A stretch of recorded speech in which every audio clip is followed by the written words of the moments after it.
Have you seen things that just from the get go, when you recruit somebody into the brokerage, you know they're going to be successful from day one versus you recruit somebody Oh, and you think they may or may not make it?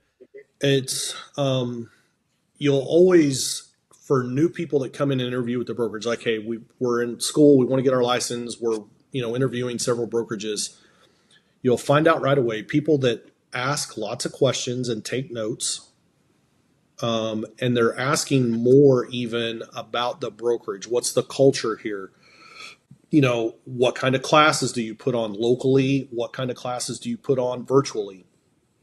What kind of speakers do you bring in? Are you bringing in, speakers to speak locally? Are you, doing some Zooms where we're going to bring in some experts outside of our market? Learning about the brokerage. If they're asking those questions, and yes, how you get paid is very important. What is the cap? What is the split? What are my transaction fees? What are my monthly fees? Like, those are important things to know for you internally and how you run your business. But learning about how you're going to learn. The ones who ask those questions, do the top producers come in and teach classes, or are they just out there making money? You know, within and every brokerage is different. I'm going to tell you, and by every brokerage, I mean every office. I have a deep Keller Williams background. I'm not there anymore. I'm at Real, but every KW office is ran differently because it's a different owner.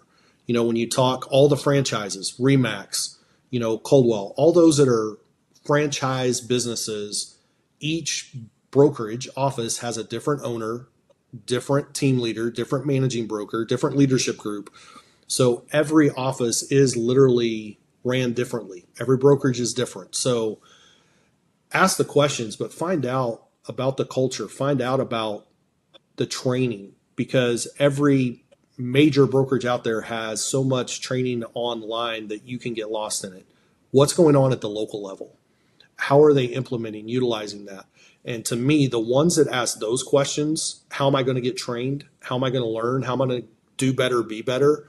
Those were the agents that always were competing for Rookie of the Year. Those were the agents that stood out, and 5 years later are still agents. Though agents that just come in and, how much am I going to get paid and how much do I have to pay you, the broker? If that's all they cared about in their interview, those are the ones that 2 years later, they may still be in real estate, but in 2 years they're at broker number 8.